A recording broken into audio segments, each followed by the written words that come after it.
Good afternoon. Happy Sunday. I am going to show an example of what I will be doing at the Thurston County Fair in Lacey, Washington, and the Washington State Fair in Puyallup, Washington. So this Wednesday through Sunday is the Thurston County Fair. I will be in the L building and I'll be demonstrating mixed media and calligraphy. I wanted to show you a couple examples of things that I did. So here's a paper that I did with walnut ink and acrylic calligraphy inks. And what I used was, this is the walnut ink right here. They're walnut crystals. And I'll show you what it looks like on the inside right here. Just dry crystals. And then I put it in this container that I got from a calligraphy workshop where I learned about working with walnut ink. And it's just a photo cartridge, and they put a little sponge in there. I put a 1/4 teaspoon of the walnut crystals in there, filled it up with water. And then another thing that I did is I did this one in pointed brush. So I did it with these brushes here. And they're a Sumier brush. So this one is called a Princeton. And this one, so I did those with the gold and the purple inks. And the inks I used is the F.W. Daler Rowney, this one here.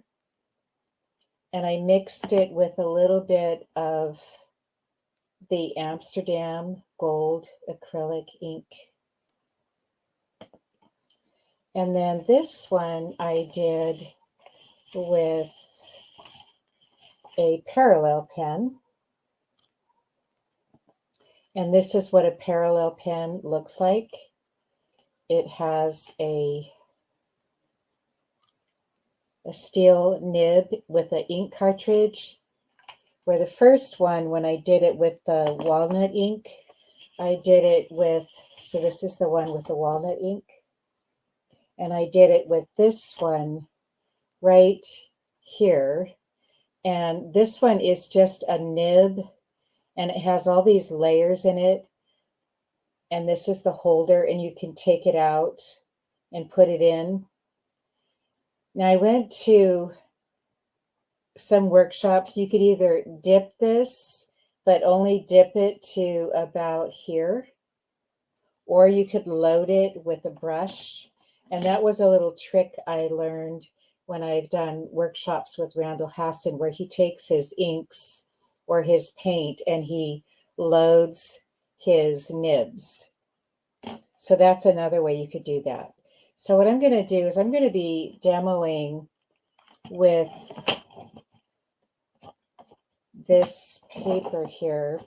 And then also it's good to have things, like I got this from a calligraphy group, and it's wood, and the lady had a husband who does a lot of carpentry work, and he made these for her and all her friends and then sold them. And what I do is I put my pens in there or my paintbrushes in there, and that way it's so that I don't get inks or paints all over my work surface. So it helps to keep it clean.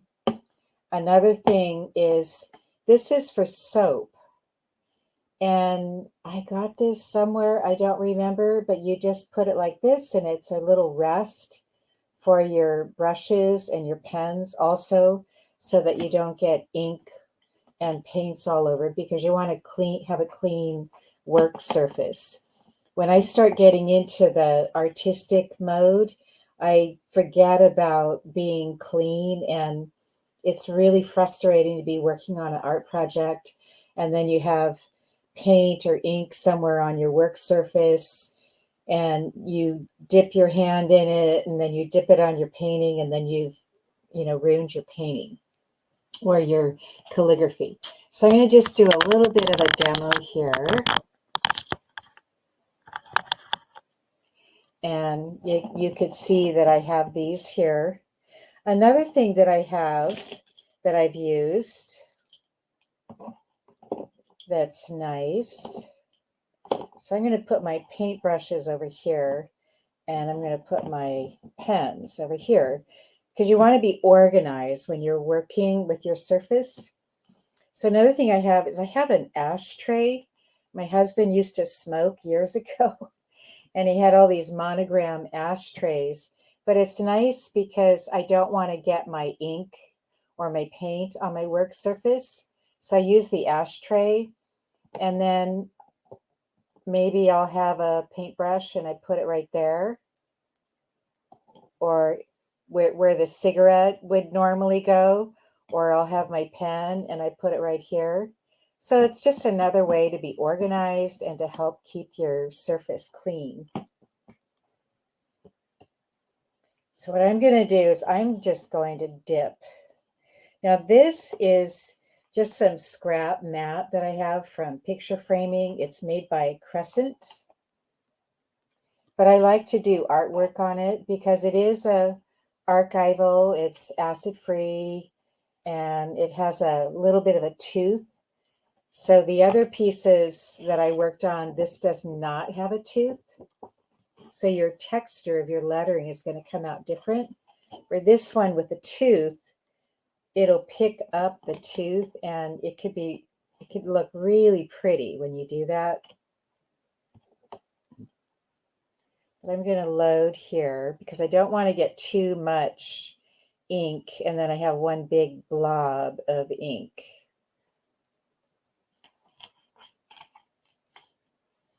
I like to make curvy letters, and see there's a tooth here because of the textural mat board.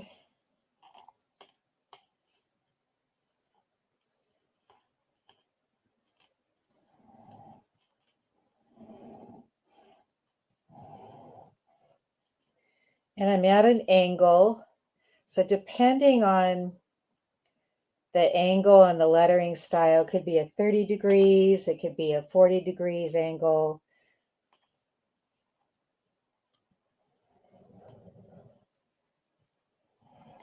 See how I go this direction and it's thin. I go this direction and it's thick because I'm holding my pen at the same angle.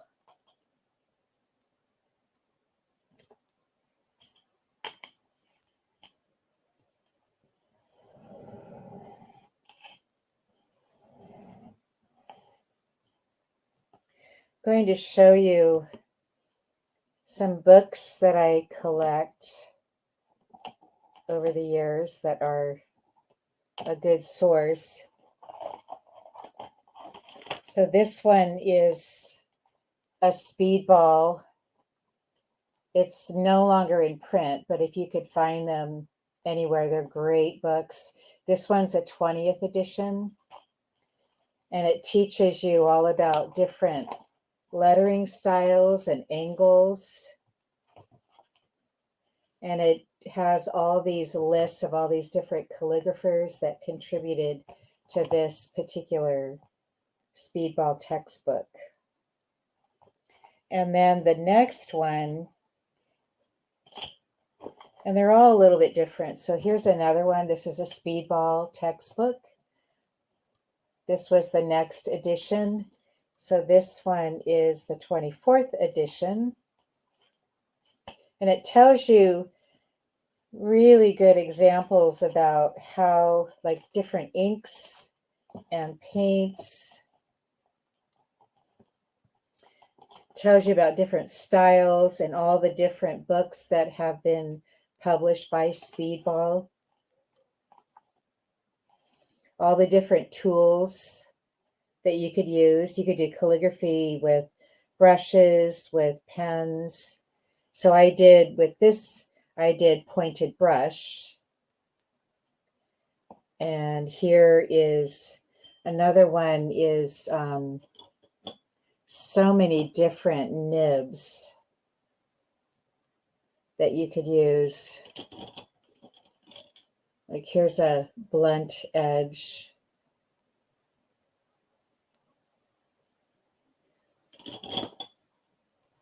And then, you know, like these are speedball. And this is a nib that comes right out of the holder. This one is called a brawn.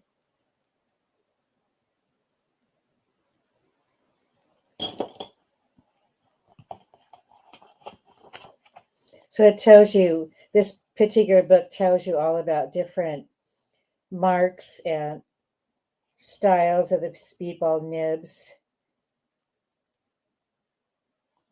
different slants. And then another one, the more recent one, is this one, the speedball textbook again. And this one is a 25th edition. Again, lots of different examples of different styles of calligraphy. And the important thing is to learn from the calligraphers, learn the different styles, and then you can even develop your own particular style. With calligraphy, it's important to do a lot of measuring. I've been doing calligraphy a lot of years, so I'm just doing this without measuring. But I've worked on a lot of pieces, like if I'm doing a poem or a scripture, then I want to lay out my lettering. So these books tell you also about how to lay out your work. But these are examples of finished calligraphy pieces where somebody took a lot of time and they did rough work like this and then went from here and then did a lot of measuring and then created a completed piece. So I use a lot of tools to line out and to measure. One of the things, like if I'm going to measure my work, depending on the style, you do something where you mark off. So most styles, like the top, the middle, and the bottom, you would mark off with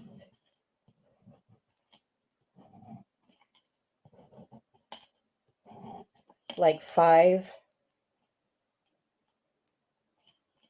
or 6 notches like that. But then as an artist, you can take all that you know and then create your own style.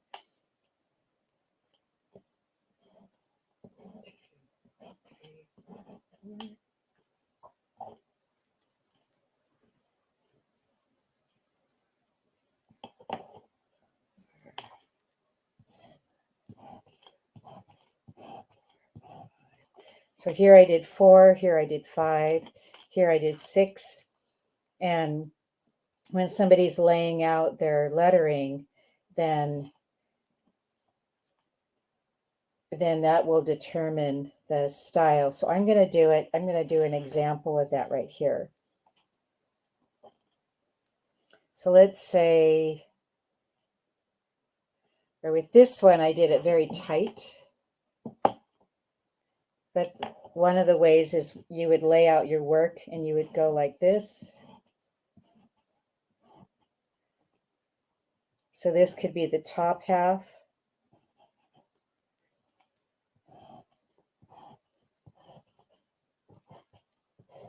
This would be the middle.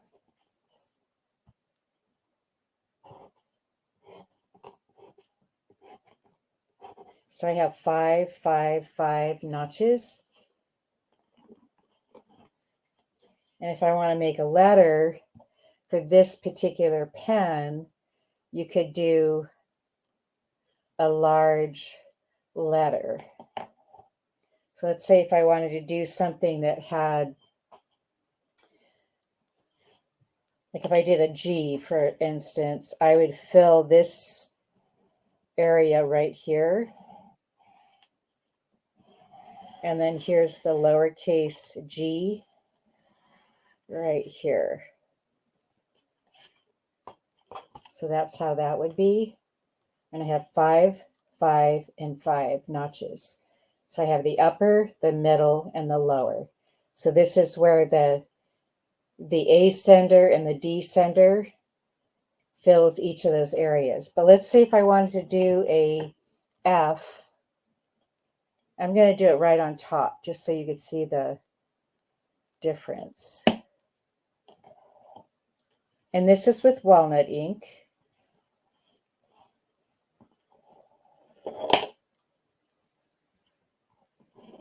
So I would take a lowercase f,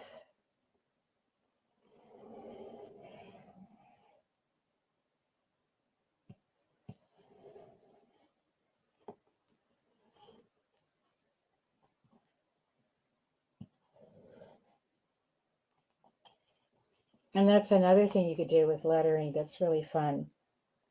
So I took the top of the lowercase f. This is the crossbar of the F. So 1, 2, 3, 4, 5. And I made a line right here, just so I know. And this is what you do just to lay out your lettering and try to problem solve. And then from there, you can measure it with pencil and with rulers.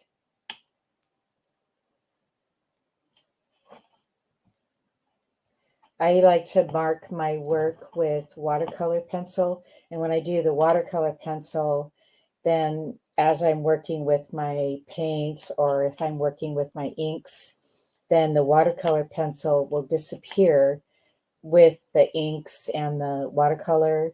And then I can also just take like a clean paintbrush and just rub it a little bit and lift the paint off. Sometimes that works too. So just wanted to say that thank you for joining me, and I hope to see you at the Thurston County Fair or either at the Washington State Fair. Teresa Marie, Art and Design, and my name is Teresa Stahl Cowley. Thank you.